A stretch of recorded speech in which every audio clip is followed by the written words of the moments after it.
29 oyo ewuti koleka na kati ya Genève oyo etali makambo ya environnement oyo bazali koloba ete esengeli bamboka oyo ezogarde changement climatique na kati ya monde esengeli ke le monde est récompensé par pays oyo bazali kobatela forêt na bango mpona contre ya changement climatique.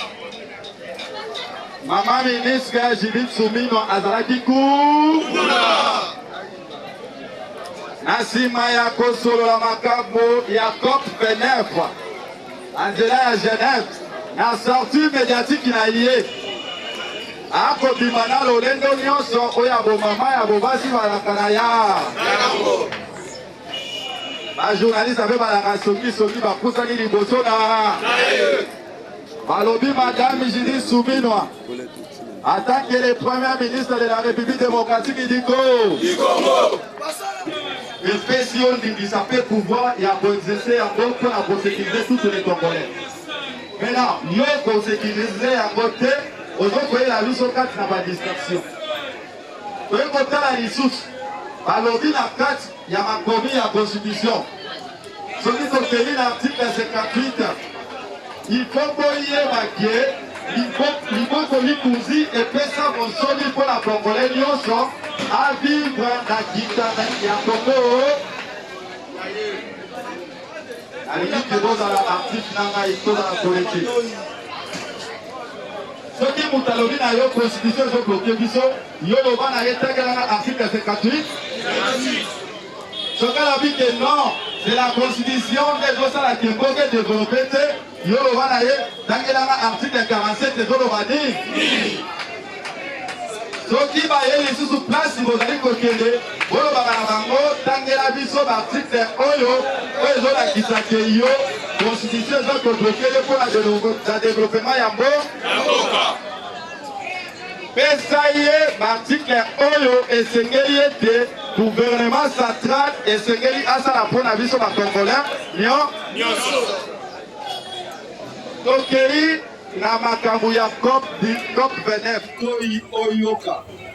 Biloko na koloba eza biloko ya solo esengeli yo Congolais nyonso ote yango na motu.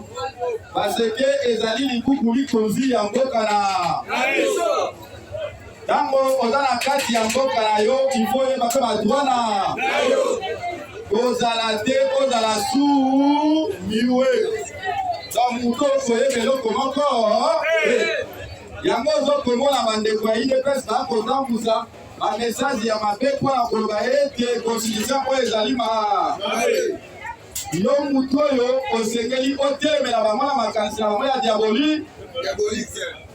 diabolike oyo bakozala nango atu moma mpona koloba mpona constitution oyo nesefeli Tshisekedi Tshilombo apretaki serment na ye na kati ya constitution oyo boni lelo ete constitution oyo ekomi mabe mpo na ye ezali te incompétence mune ekomema bango ke moye barésoudre problème ya Congolais.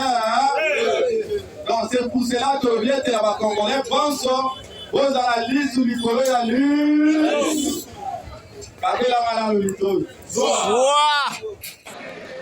otali ete na article 47 ya constitution elobi ete gouvernement central ebongisi ete apesa biso sante ya malamu mpe tozala na sécurité ya malamu. Est-ce que boza na sante ya malamu? Tokei lisusu na constitution na article 48 oyo ezali koloba ete gouvernement central esengeli ebongisa na makambo ya lotiliki mpe na makambo etali mai. eza na bakomi ebele oyo bazwaka mai te baza mpe na courant ya malamu. C'est ça oyo ezali baprivilège oyo ezali esengeli gouvernement emettre yango ya pratique. Mais bazali komema biso na kati ya distraction. C'est pour cela tolobi non tolingi lisusu distraction.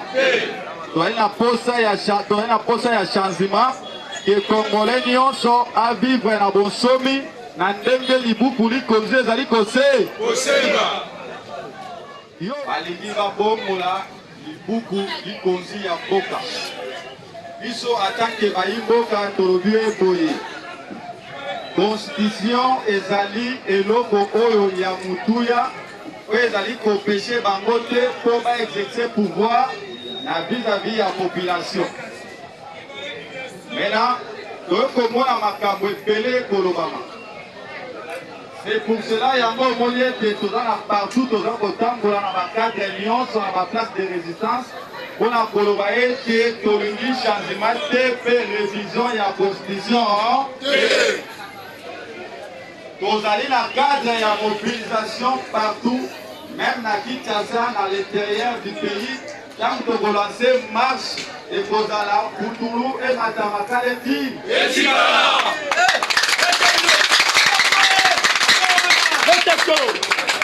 yango ete tozali batindami oyo tozali koleka mpona komobilize population mpona koyeba na population ete fo ayeba droit na ye ezali bo sikoyo tokei na constitution oyo ezali koetale bosomi ya ngai na yo ezali libuku likonzi oyo biso tosengeli torespecte ya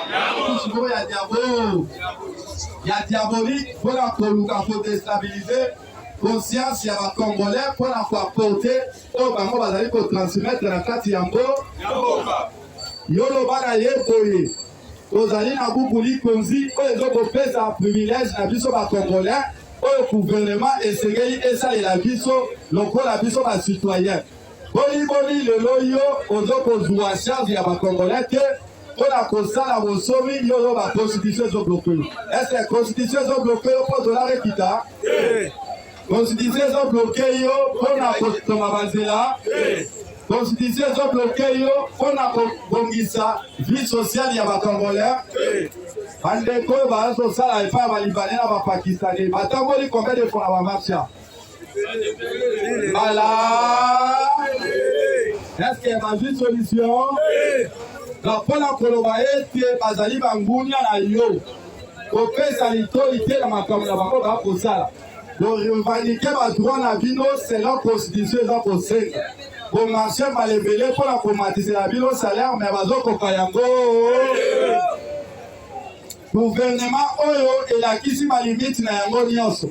ezali gouvernement oyo akopesa yango espoir moko ata moke sala moto sala mosala na yo bareroute na bangunya nyonso oyo bakoluka mpona kodestabilize na kati ya go koleka puiske baintérieur yango tokokota veni par veni quartier par quartier mpona sensibilisation ya mobilisation ya kobare route mpona changement ya constitution soki Tshisekedi akanisi ya kosala troisième mandat eza troisième mandat eza te na 2015 tokundaki mpo na Kabila na kochange constitution oyo c'est la même façon oyo biso mpe tozokoporte même combat tokokunda mpo na kobare route oyo aza nango na kati ya mutuna esengeli ete kozala vraiment mobilisé ya kosakana congolais na kati na bacongolais bonso tokunda etumba elongo ensemble yango nalobi boye article ya mosusu oyo ekomata eza kokita ezali article 217 ya constitution oyo ezoloba ete congolais république démocratique du Congo akoki kopesa mwa une partie ya mabele na ye epai ya bango elobi eloko wana bango bakointerprete yango mpona diabolisation na bango na kati ya mitu ya bakor sikoyo yo congolais ezala active eloba na ye interprétation na ye ezali mal na kati ya article ya constitution ezali lolenge wana te. Quand on parle de la souveraineté ou l'abandon, il y a une partie de la souveraineté. Souveraineté eza na makambo epele na kati na interne na kati na Congo tozosenga souveraineté koleka puisque à l'intérieur Yango toko kota veni par veni, quartier par quartier pour la sensibilisation, il y a mobilisation, il y a comparé route pour la changement de la constitution. Ce qui dit c'est qu'il dit à Kanisi à cause de la troisième année, troisième année, en 2015. Tokundaki pour la Kabila n'a pas changé la constitution. C'est la même façon où ils sont tous porter le même combat. Donc pour la comparer route, il y a la carte de Mutuna. Et c'est qu'il était vraiment mobilisé. Il y a Sakana Congolais, la carte n'a pas Congolais, bon sang, Tokunda et Kumba et le mot Asa. Il y a un lobby pour y. Article Mosusu, Mateza Kokita Ezali, article 217 de la Constitution. Oui, Zolo Baete, Congolais, République démocratique du Congo, a compris que Pessamois, une partie à ma belle n'avait pas Yabambou, et Lobi et Loboana. Bango va interpréter yango pour la diabolisation na vraiment la carte mitu ya bako. Siko yo congolaise la activer le bana ye interprétation na ezali mal la carte ya article ya constitution. Ezali le lenge wala te. Quand on parle de la souveraineté ou l'abandon, il y a une partie de la souveraineté. Souveraineté za makambu epelé. La carte interne et la carte na Congo, toujours c'est la souveraineté. Et c'est Nanayo, donc au titre de la Tilo Botela, Nani Oya Lini Kilo passe au troisième mandat. Et c'est Lini Kilo Bati Sala, Yangoana et Boninga Nabino, peuple congolais, et le monde a le président Eli, Martin Fayou Madidi, Namande Konyosu. Pour balobi ki baza ba congolais batele mabongo pour na sauver unité nationale pe ya kobenga na bongo tilombo pe ya kotele melaye a changer bongo constitution te ensemble na biso to benga na tilombo libana yango wana tolobi boye lokola Odyssey Kabuya akomi kozwa République démocratique du Congo lokola 10e riz que l'Israël République démocratique du Congo, les alliés d'Israël, les alliés à Batubali à Kamboa, les alliés à Tikaye atamokete na yebisiye ayebinga balamu parce que il y a là-bas qui nanya ko pekisa ye mais ya yebinga yi ngai na ye na peuple congolais toko tala nanya kolonga botika na malamu ko bangelo ko makote ko bangate commandant Nabino alobi bo bangate Tshisekedi akoleka te atamokete ce qui est Nzambe wana mais lokola Nzambe te akoleka te. Merci.